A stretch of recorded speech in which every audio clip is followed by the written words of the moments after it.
You are listening to Ordinary Discourse with Caroline Ross, and today we have on guest Danie Easton. Hi, everyone. Thanks for coming on, Danie. Thank you, Caroline. I really wanted to have Danie on because they commented on my Facebook status about an episode where we had a mutual friend on, and as soon as I saw that interest, I was like, "Do you want to come on?"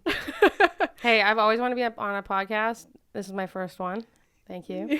And anytime I can work with Caroline Ross, I'm up for it. Yeah, every time we work together professionally, Danie is a videographer. So anytime we work together, I'm always like, we should hang out more. Yeah. And then we never do. I don't know why we don't shoot more together. Like, yeah, we are should. A great team. Yeah. Okay, Danie, do you want to do an intro? Yeah, absolutely. Hi, everyone. My name is Danie Easton. I run a video production company called Eastowest Productions. I mainly focus on video production, but we also offer photography when it's needed. In my personal life, I identify as a non-binary human using neutral pronouns, they, them. And a lot of you guys are listening to my voice. You may assume my pronouns are she, her, but they are they, them. As well, in my personal life, I have a partner of 6 years. My family is in the Okanagan, and I live downtown Vancouver. Living downtown Vancouver as a private contractor is pretty interesting. Oh, I love it. I don't know if I could live out of the city just yet. I need a few more years to live in this city, like down in the core. I don't know if I can, like, I know I might never own a house, but I love downtown so much. Yeah, there is something beautiful about living in the city, but I wish I could just have a house in the city. We live on the outer edge of downtown. Need like $5 million, no biggie. That's it. Yeah. Just $5 million to buy a house. Yeah. Not a big deal on our like single sole proprietor businesses. Sure, we're gonna have a house in no time. Yeah, you and I live on the outer edge of downtown. I think it's kind of quieter there. So I oversee the stadium, and I think I'm so lucky and fortunate to be living where I'm living. Do you get free concerts? Kind of, actually. We can see the BC Lions games. They have to be a pretty big artist like Beyonce or Justin Bieber to see them. Yeah, okay. But you can kind of see out the window. Oh, that's cool. They do sound checks during the day. Are you a Bieber fan? Oh, have you seen me? Yeah. Literally people think I look like Justin Bieber. Okay, like I've been a Bieber fan since the beginning. I like him. He just came out with a new YouTube series. Have you? I really liked his, was it a vlog to Iceland? Or was that a music video? Oh, man. I Yeah. thought that was so cool. You know what? Rory Kramer made that. Okay. He's a videographer, and he was a big influence for when I started making more content for myself. Yeah. Like, I highly recommend looking up Rory Kramer. But yeah, that was a really great video because it didn't mean to be a music video. Oh, it was like a vlog from... Not even a vlog. So he shoots content for the Chainsmokers and Justin Bieber. And he was talking to Justin once, I guess. It sounds like I know them. I'm like best friends with them. I just follow them avidly on the internet. This is all information you've acquired from their social media. It's crazy how much you can learn about people and not actually know them on the internet. But yeah, I guess like Justin was like, yo, like I got tickets for Iceland, let's go. And they called up a really talented Iceland photographer to bring them to some really cool places. Mm-hmm. And they were just shooting for fun. Mm-hmm. And, this was all covered in a video that Roy put out. Just the content turned out so good that they asked him to make it into a music video. And I think that's so cool that people can just go out with a camera nowadays and make content and it can be a music video just with one camera. That was like just one camera? That's amazing. Like music videos are this whole production with lights and cameras and crew and cast and like all this stuff. But like two people can go out and make a music video. That's actually like I'm noticing that to be a trend now. Like the Chainsmokers are making videos where someone's going out with their A7 III and they're making a music video out of that. Like, I can even see like cell phone cameras nowadays. Yeah. Like, cell phone cameras are amazing. I think that music videos have a fun way of like being anything you want it to be. You can use like 35 millimeter film and make a music video. You can, or a red camera to make music videos. Look at you dropping names like I'm so smart. Yeah. I'm like, do you know what those are? No. You know what a red camera is, right? Is it like the big box one? Yeah. Yeah, okay. Good. You know what it is. Oh, it's shaped like a box, yes. And they're like way too expensive, but they are beautiful cameras. So I originally thought you were my age, which is old, but only because you've had your business for so long. I get mistaken for over 30 all the time. Yeah, and you told me that you saw my podcast is like in our 30s, about people in their 30s, and you said you're not in your 30s. Not yet. I'm actually only 28 years old, or years young. So you've had your business for how long? I've been running my business professionally for 6 years, full-time for a year. But I've been doing videography, photography for over 13 years. So how old were you when you started? Probably like 14 or 15 years old. I was in high school when I started. which was fun. And I just kind of made them for fun. Yeah. Just joined a video class. It was with my favorite teacher. Okay. And just made really bad videos. At the time, I thought they were great. And I think everyone in, what is that, 2000, I can't do math. 2009 or 10? I graduated in 2009. So probably about 2005, 2004. Okay. Was when I started doing that kind of stuff. And I was actually just looking back at a couple of those recently because I just visited that teacher after 10 years of being out of high school. Just to kind of catch them up on life and where I am, and that I'm doing what I started in high school doing. So that's pretty cool. You should upload some of those videos on TikTok. They'll go viral. They I probably swear. would, because I don't, TikTok is just a whole nother field. I don't even know.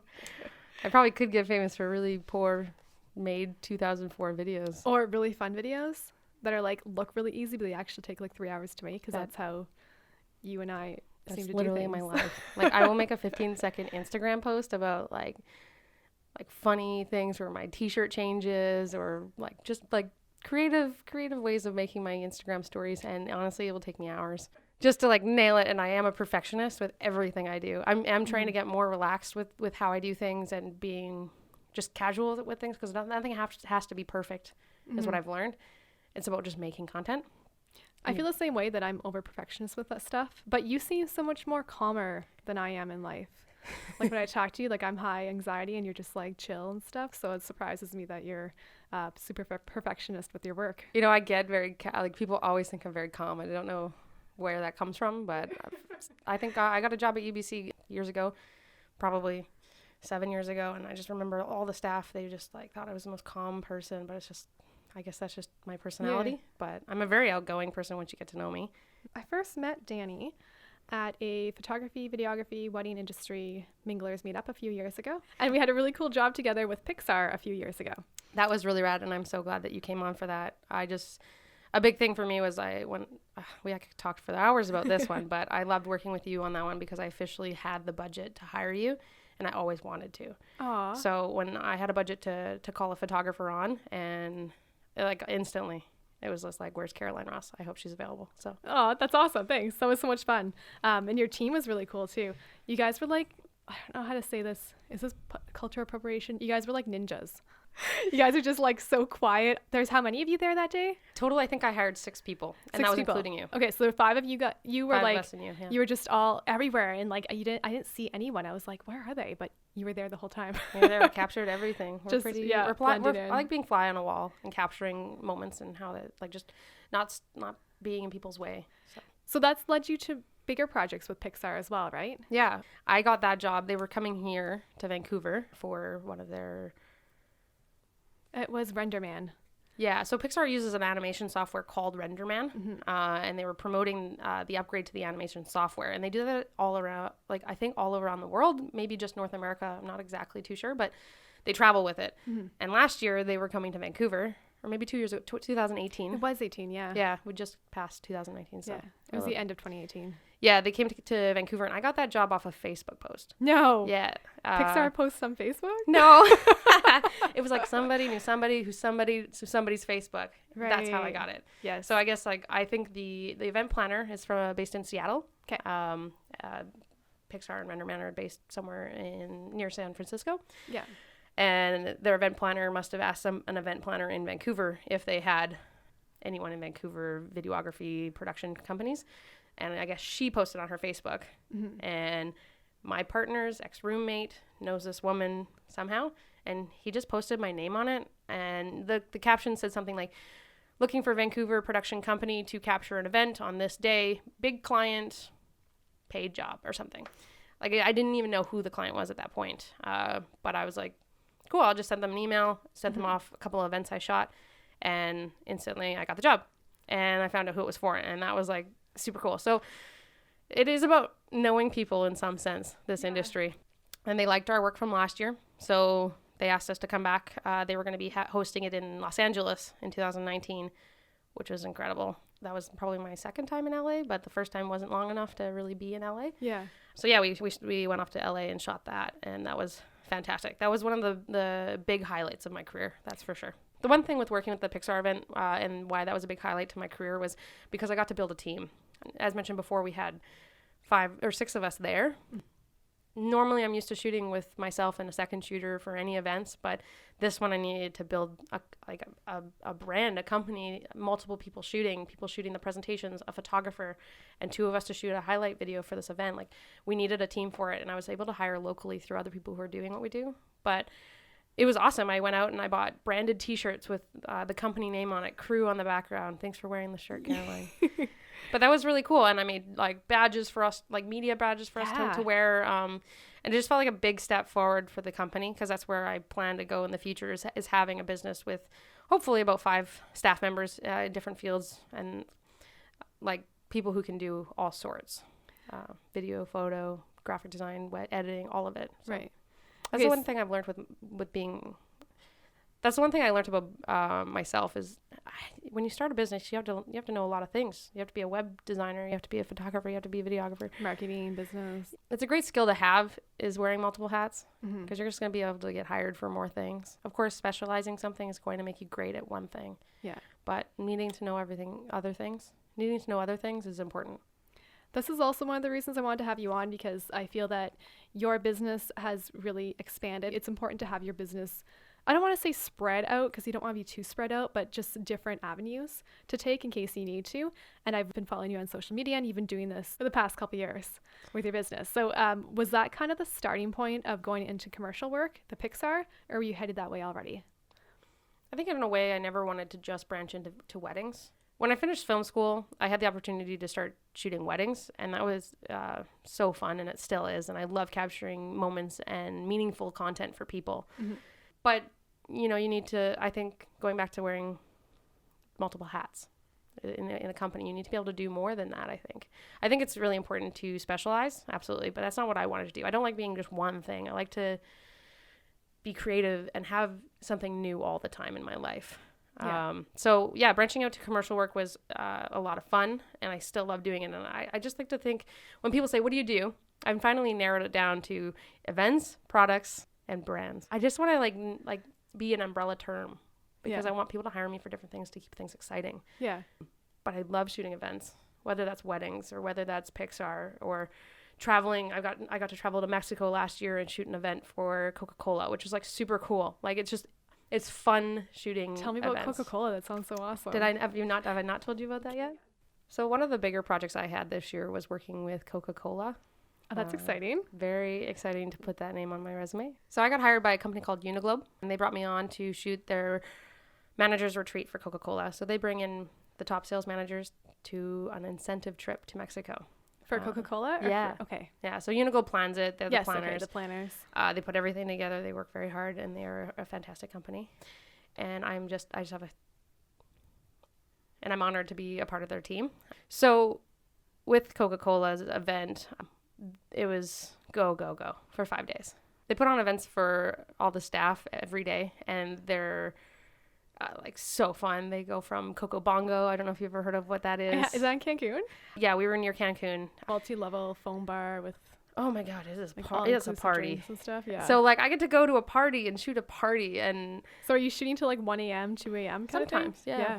Then I edit. So I was delivering 1 day, 2 day, 3 day edit. So the next day deliveries, as well as a highlight video for the end of the whole trip. So my video ended up being an incentive video to send to everybody in Coca-Cola Canada. Okay. To get them to sell the most products so that they can go on this incentive trip.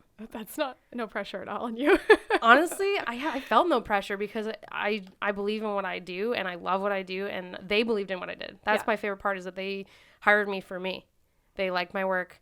They wanted me to come in and shoot this event, and I just had a lot of fun every day. The staff is just like, who isn't happy in Mexico? So yeah. So Coca-Cola and Pixar events were like my biggest accomplishments for big names in 2019. So I'm looking forward to what I have for 2020. Currently, I am hired to go back to Mexico this year with Coca-Cola again, because they liked my work. So that was really cool. Was it just you last time that went down? Yes, it was just myself. I think that's all that was needed. Yeah. What about this year? Are you bringing anyone? I'm not. We're going to stick to just the one shooter. I think that's, again, all that's needed. I work long days, but I really enjoy it. You're not bringing your partner down for a vacation? Like she can just chill by the beach? You'd think that would be really nice of me, but actually she's actually working. She actually works for Uniglobe, and that's kind of how I got the in. She put my name forward, so she goes on the trip. She actually. Oh, she is okay. She works with Uniglobe, and she works in events, and she's doing that with them, and I appreciate that she put my name forward. So actually, we do get to go to Mexico together, but. You'd be surprised. Yeah. We actually don't see each other at all on the trip. You don't keep an extra couple of days for just the two of you? No, we don't. No. We should. That would be a good idea. We usually get one day before and one day after. Okay. Before all the staff come in. So we get a little bit of relaxation. That's not enough. No. But we make our own trips. We go on a lot of trips with each other. We just went to Hawaii. Oh my God. I've been seeing your videos from Hawaii on Instagram and your photos. That photo of... Is it Jennifer or Jenna? Jennifer. That photo you have of Jennifer in the water, unreal. It's so cool. It's so like surreal. It's just amazing. That is one of my favorite photos I've taken this year, or last year, I guess. 2019 is when we went. Yeah, that was actually inspired by somebody else who on Instagram. I love that Instagram is a platform where you can be inspired by other people. Mm-hmm. So by no means is that my creative idea. Well, was it the exact same pose and everything, or? It's pretty close. Okay. Inspiration. For those of you who don't know what we're talking about or can't see it because this is a podcast, Danie's girlfriend Jennifer looks like almost like a mermaid. Yeah. And just her pose she's in and everything, and she's surrounded by this blue ocean, and it looks so deep too and cool. Do you guys scuba dive? We did go scuba diving, but I didn't have enough time to shoot anything because we were new at scuba diving, but it's something we're gonna actually get certified to do so we can keep doing it in more countries. So you and Jennifer do a lot of personal vlogging and stuff, like whenever you guys travel, or what? Yeah, we try to do more vlogging, but I keep saying that I want to shoot cinematic details and beautiful shots, and she's all like, let's capture memories and moments. But so I try to combine that, that's for sure. With Hawaii, that was definitely more of a cinematic film. I did another one in Montreal, or actually throughout Quebec. I saw that one. That one was really cool. Has these personal projects led to bigger projects with other companies and stuff? I definitely want to travel more with my work. So doing these personal cinematic films are a big way of how I'm going to promote myself to do those. That's another reason why I was able to go to Mexico was I pitched my travel films to them to show them what I can do.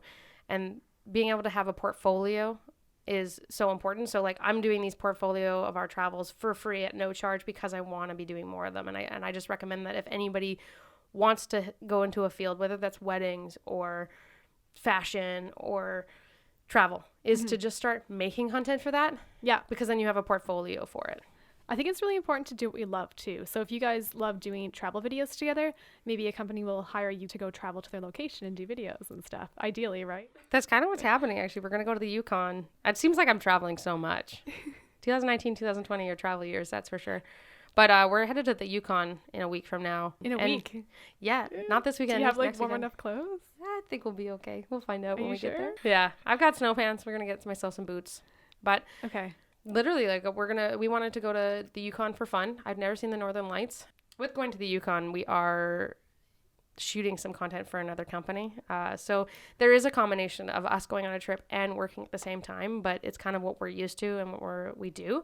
Okay. I love shooting products, especially on trips. So shooting content for watch companies, clothing companies, all sorts. I'm bringing some blankets with me from a local company. So we are shooting for work and for fun, and that's just who we are. And we know that. And a big way of us documenting our trips is a way of us looking back and remembering. We have our own YouTube channel where we have videos from when we first started dating, going on trips, going places, and going on road trips. And those are just ways to look back on memories and capturing those memories for people.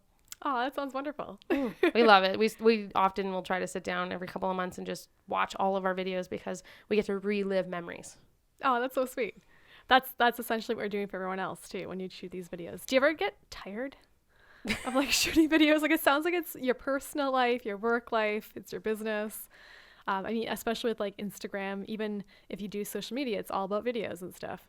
Does it ever kind of get tiring? Not just actually shooting, but just to be creative all the time? You think I would, because I'm doing it for my personal life, my work life, any point I can. I'm always got a camera in my hand, but there's just I almost feel like there's not enough memories to capture. I sometimes shoot too much. My girlfriend is always saying we don't have to film everything. Even though I want to. I wish there was just a camera on all the time for me.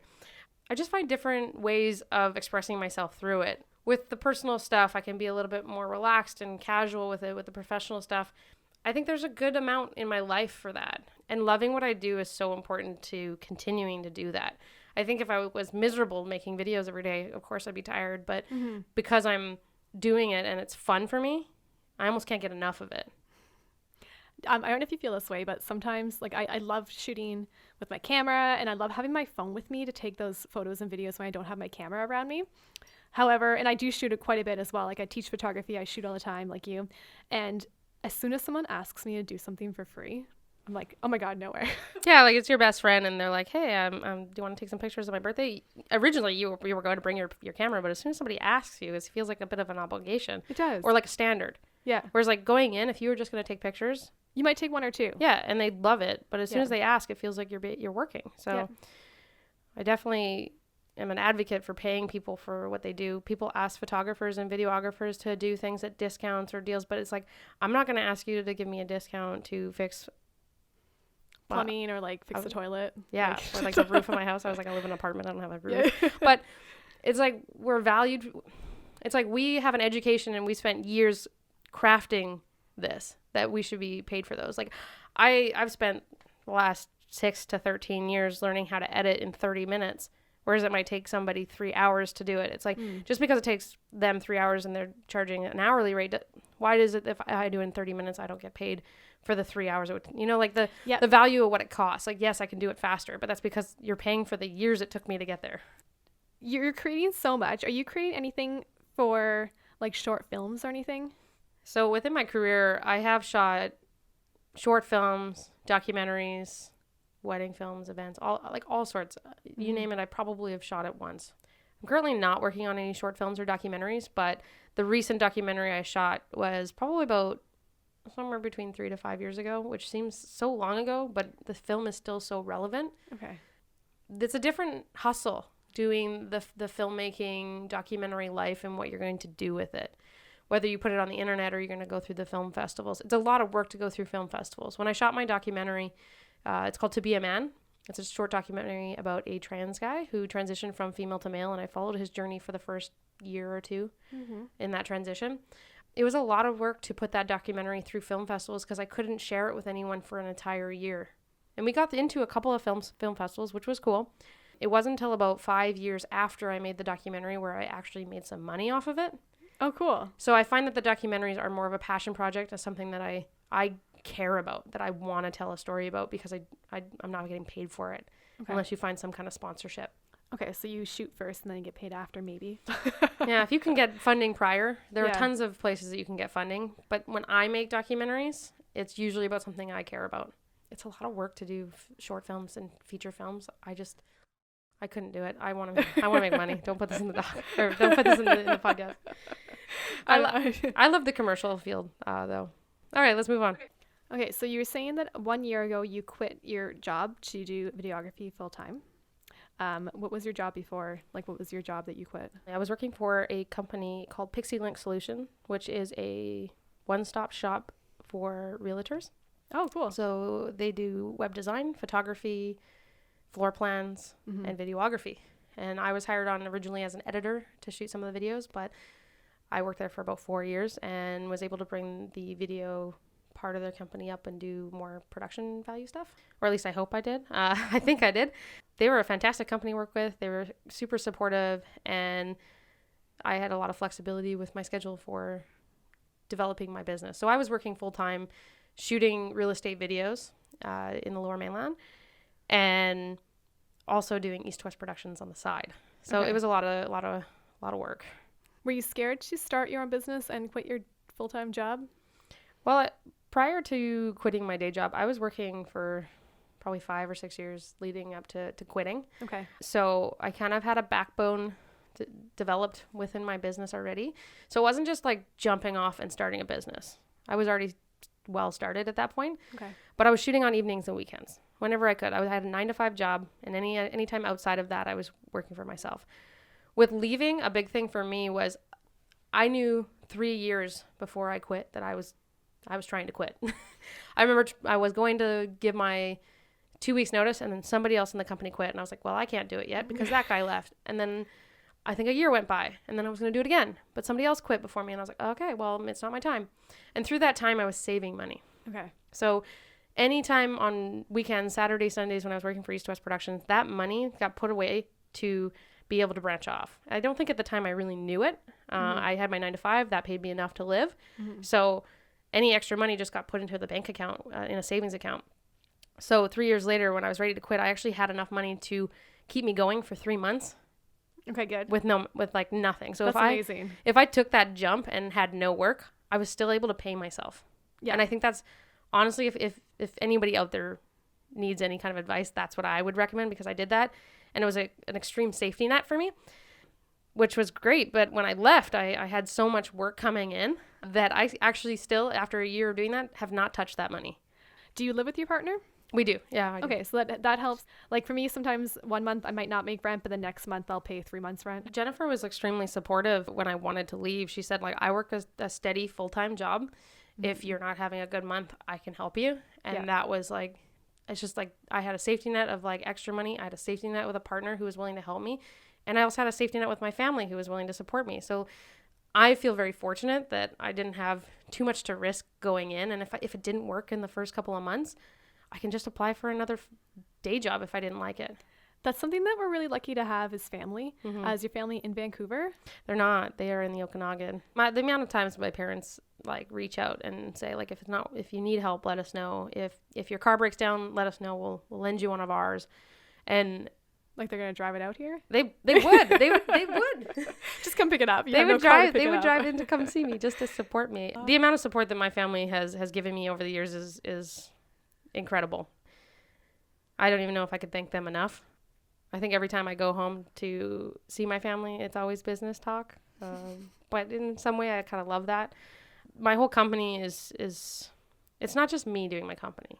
I take no credit for doing this all by myself, because I couldn't have done this by myself. I couldn't have done this without my parents, my siblings, or my partner. Even my friends and family, like the extended family and the friends. The amount of times that people show up to my documentary screenings, that supported me. I did a talk a couple months ago, and my aunt and uncle were in the audience. Those family and friends support goes a long way for people starting their business. So if you have a friend or family running their own business, just go there and be in the audience.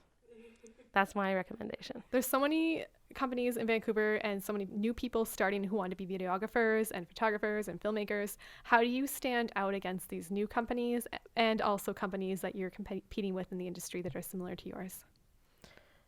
I think it's a hard place to be different in the city, because there's so many people doing what we're doing, but we all have a different style. It's like how your photography looks different than somebody else's photography.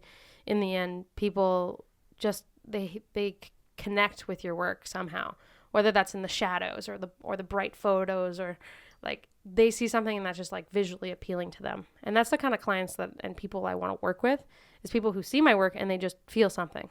How do you make it beautiful? I don't think it's something you can just tell somebody how to do it or teach them. I don't even think it's teachable. I think you just kind of have it. You know, you can give somebody a camera and give another person the exact same camera, and they're going to capture something differently. It's just somehow how I see it. It's how I see the world. It's how I see underwater photography, or it's how I see two people walking down a street. I can shoot it differently than somebody else. And it doesn't mean that I'm better or they're better than me. It's just we all see the world differently. And I'm just capturing that through a camera. That's cool. That's beautiful. I like to think that my stuff is a little moody. And I like the low shadows, the deep colors, without being too saturated, if we're going to get like technically speaking. I love human connections and meeting new people, because they're going to bring something new to you or teach you something that you didn't know. And I think that we're all this is a little off topic. Everything's off topic on podcasts. On this podcast. That's we what just I like go. With the podcast. It's supposed to be off topic. I feel that like in a way we are unconsciously selfish. I feel like we invite people into our lives every day, every week, and we learn from something from them. And if once you've learned that thing from them, whether your relationship stays or not, that's why they were in your life. And that's where I say, like, we unconsciously, like, are selfish because we have something to learn from every person in the world. And, like, I have something to learn from you every day, and hopefully you have something to learn from me. And whether we hang out every week or we see each other every 6 months, like, there's always something to learn from each other. No, it's pretty cool. I'm so deep and I emotional. think that is so deep. Whoa, whole nother world. That's really interesting. I wonder if I'll ever see you again after you come on my podcast. Oh, definitely. I'll be You're like- listening to all the podcasts. I'll be promoting it. Danny just wanted to go on a podcast. It's funny how these podcasts can be kind of all out of order, hey? We're all out of order. Like, it can feel out of order. I know, it Like, does. And even though I have it, like, sometimes I spend so long on organizing it and getting everything in order, and then it's a lot, like it just the doesn't. editing of a podcast is literally like how it is to like shoot a documentary or something with interviews. Because like I don't know how you organize, but when I do interviews, I break them out between like topics. I have to just like separate it and then Yeah. like build the story around it. So I think that's kind of what you're doing with the I'm podcast. trying to, yeah. I really want to go away from interview style, more conversation. Yeah. But sometimes it's hard to like segue. It is also hard because as you're speaking, I'm trying to think of the segue, and then I'm not focused on what you're saying. So It's kind of nice about having a third person I keep asking for people to like produce for free for me, but nobody seems to want to. to work for free. I don't know why. Weird. I know. I've asked my partner, I've asked my friends, but nobody seems interested. In free work. Yeah. Free couple hours a week. Just to be with you. I don't Like know I wonder why they're my not taking podcast it. partner quit. So Let's talk about the YouTube because I watched your YouTube videos and I really like them. you always message me when I do. I know. What mics are you using, Danie? A Rode NTG3. What is the goal of YouTube? Do you want to eventually make money off YouTube videos? Is it just something for fun because you want to teach people? I mean, like, it'd be really cool to eventually make some money off YouTube. I didn't go in hoping or expecting that. That's for sure. And I've had conversations with other YouTubers who do make money, and they say that's the best way to get into YouTube is not have expectations like that. Just make it for fun and I just wanted interesting. to get comfortable in front of camera Mm-hmm. and talking about things I know about cameras, about settings, just seemed easy and fun. It originated because my auntie asked me how to use her camera manually, and she lives in the Okanagan and I live out here, and I'm like, well, I don't go out enough to show her, so how about I make a video about it? So I made my first video, which was 101 photography, which also I made because photography and videography do in some way go hand in hand. Yeah. There are The technical settings are things the about same different, and but the stuff. settings, manual, Yeah. exposure, ISO, like they all have the same thing. So I made with that video, and it did pretty well between people I knew. It didn't go viral or anything, but through my friends, they all really liked it, and they asked me to make another one. So I made another one. I have taken a little bit of a break from making YouTube videos, but I think every day, I think I get up every day and I think, I should do that. I need to make another video. So it's educational purpose because I just love teaching. I do. I really do. I think it's always been in my blood to do that at some point, which is why I like to bring people onto my team and teach them how to do things. So the YouTube is really about education and fun content. So I make all my travel films and education on YouTube. I think you'd be a good teacher. Thanks. I can see you teaching at the schools and something. I Or think that would be mentoring cool. and I don't know stuff, if I've never been a teacher. I don't know what it's like to be a teacher, but yeah. I just know cameras. So I was like, how I just teach that? You seem good at like speaking and teaching, and I think that the students need younger teachers who are like more involved in modern things. I don't know how to say that without insulting the teachers, like old teachers. But There's just different ways of doing things, and the world's constantly evolving. yeah, I learn every single day. I watch so much YouTube. It's crazy. And I learn so much on YouTube. And there's so much you can learn on YouTube, but it's about putting it into movement or like putting it into practice. I'm really surprised you're not creating for TikTok. I just heard about this TikTok thing. Everyone's famous on TikTok. That's what I hear. I get that. I've gotten that a few times in the last couple of weeks. It's like, hey, you should make some Yeah. stuff for TikTok. If you're funny and you like creating, you'll do well. Sounds like me. Hey. But we'll see. I might dip into it and take a look at it. But I feel so busy with running a business, running a YouTube, having a relationship that a TikTok just doesn't seem like a priority at this point. You don't make money off TikTok. That's what I mean. Like I'm like, Yeah, what it can I just get out of promotes- TikTok? It's like, Promotes your brand, promotes your videos and stuff. yeah, you can maybe Yeah. get some followers that would lead from TikTok to Instagram, maybe. Yeah. So I have well, my first couple of videos kind of went semi-viral, and I've gained 4 new Instagram followers. Wow. They're all old men from overseas. Oh, weird. Which is really I liked your. my ideal I did target. see your TikTok. I took it down. The planned one. The plant. Oh no. Okay, that one. I Oh. keep posting them on like Instagram stories, and I take them down immediately because I'm so embarrassed about Oh them. God, the vegan, the first one you posted is so funny. The thing about people who like, I'm not vegan. I know tons of people are, and in the city there's so many people who are vegan. People like hassle you so hard about being vegan. I just think that like you just have to laugh at it. Everything is better with laughter. But the joke you did, everyone, if you haven't seen it, go find Caroline Ross on TikTok and see her Don't first do it, video. please. I thought that was hilarious. Okay, I saw something really exciting about McDonald's. No, Fatburger. Okay, I saw something really exciting about Fatburger. That's yes, I work for Fatburger. Tell me about this. How did you get the job? Oh, that's a cool story. I just remembered all of it. I'll tell you about it. Way back when I made my second documentary, To Be a Man, I went to a film festival in Edmonton where it was being screened. And I was on the plane and I had my vlogging camera on the seat next to me. And the gentleman next to me after that was like, cool camera. And I was like, thanks. And then we got to talking for an hour. And long story short, he was the owner of Famoso Pizzeria. Oh. And I gave him my business card. I didn't know he was the owner for like an hour or like I was just talking to a guy about what I do, which is so cool. I gave him my business card, and then a year later I got an email from their marketing team saying that he passed my name along, and I did some content for Famoso, and then they liked that. They came back to me a year after that and said, look, we're doing a TV spot. Do you want to do something for us? And I was like, definitely. So then I did the Famoso commercial, and that was on Sportsnet and still is. So if anybody watches the Canucks, Flames, or Oilers game, you'll see the Famoso Pizzeria ad. It is so cool.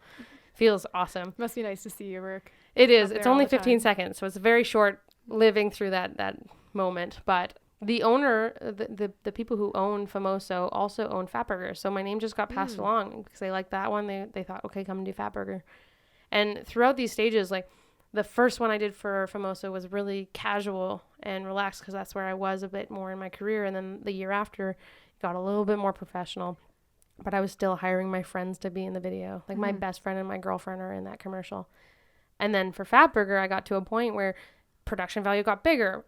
I hired cast and actors for this project, which was like so cool to do that. And I had locations, and we just like it became bigger production within it. And that's something I learned in school, but I hadn't really done it since school. So it's just evolving every year. So that's neat. Yeah, it was a really fun project. So both of those commercials are on Sportsnet right now. So. That's so cool. That really shows the power of connections and like the random people that you meet and that you just become friendly with just for no reason. Like you didn't know that person was owner of Famoso. No, you just want to connect with other people, and from that you get these jobs and stuff. Take your headphones out and talk to people. That's it. Like not at the gym though. Not at the gym. Definitely not. Even if your headphones are dead, put them in your ears. Pretend that they work. But yeah, life is about meeting people and making connections because no matter what, like they can help you in your life somehow. Okay, so we're just about done. Is there anything else you want to say? What's in the future for Danie Easton? Where do you want to be in 5 years? Definitely. 2020 is going to hold big things. I see it travel-wise, company-wise. As for like growth, it'd be fun to look back on this conversation, but I would like to expand my business, bring on editors, shooters to work for Eastowest Productions, have a small office.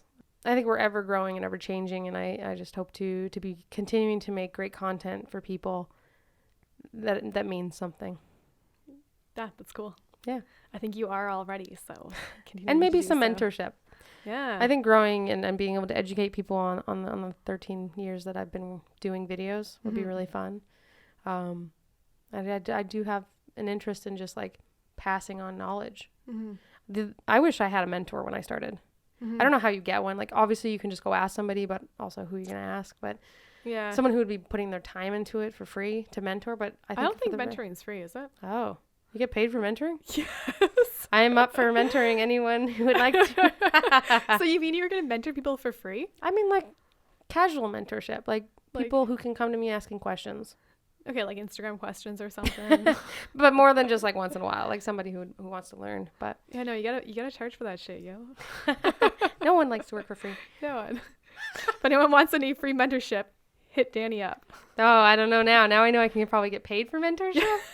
Oh, I'm on the market now. Okay, and Danie, do you want to do a shout out to all your socials? My Instagrams are Eastowest Productions. That's EASTO.